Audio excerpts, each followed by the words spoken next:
ये कृष्ण जी का दाहिना चरण है, ये राधा जी का दाहिना चरण है, और उन्हें प्रणाम कर लेता है वो साक्षात श्री कृष्ण के धाम में जाता है। ये देखिए राधा रानी के ऊपर पाँव के। जय जय श्री राधे, सभी भक्तों को जय जय श्री राधे।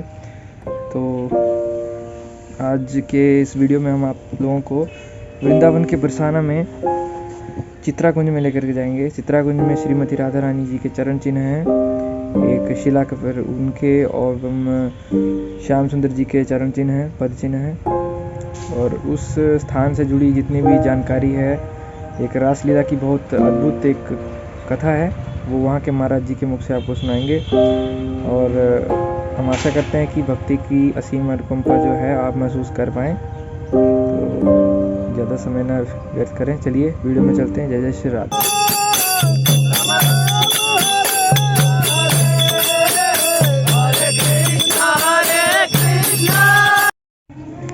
ये कृष्ण जी का दाहिना चरण है, ये राधा जी का दाहिना चरण है।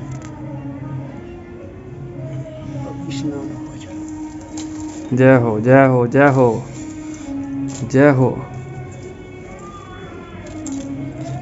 ये देखिए राधा रानी के ऊपर पाँव के।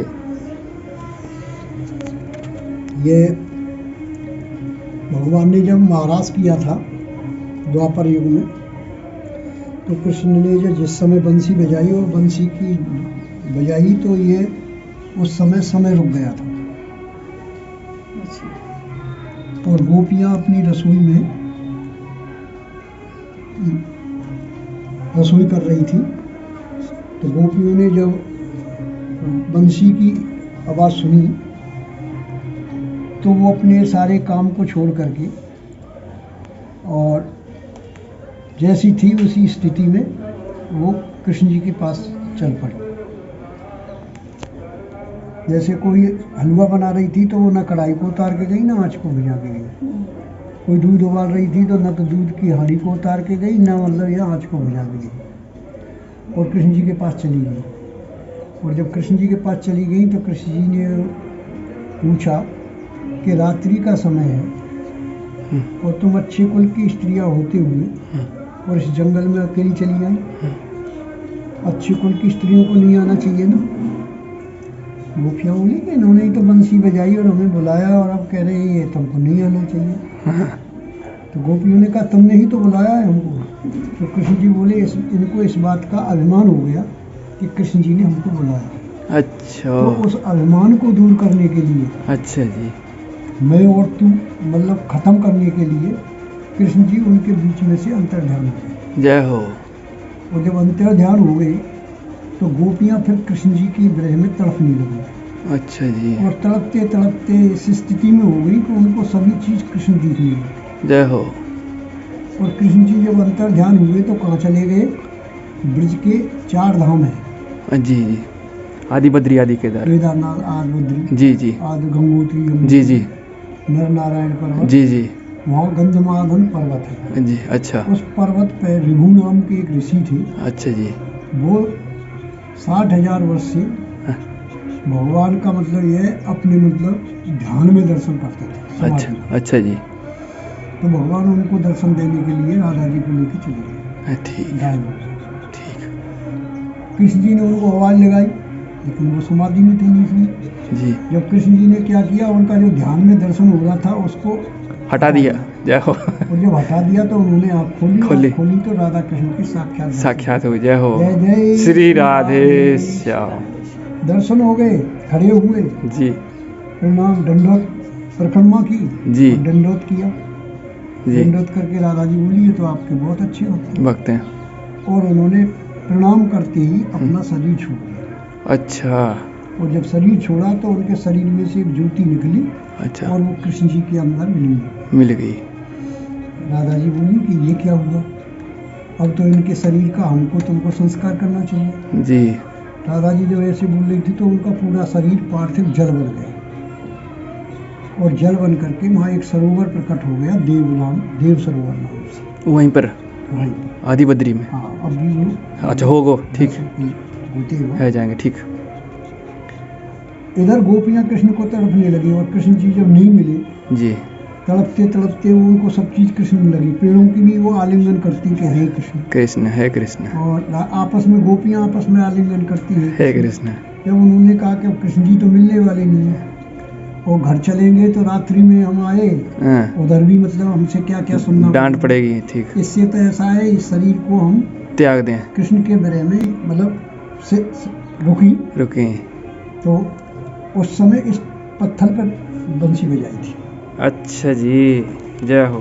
तो ये कृष्ण जी का दाहिना चरण जी और ये राधा जी का दाहिना चरण दोनों जय हो महाराज। और कृष्ण जी आकर के उनके बीच में प्रकट हो गए। अच्छा जी राधा जी के साथ में।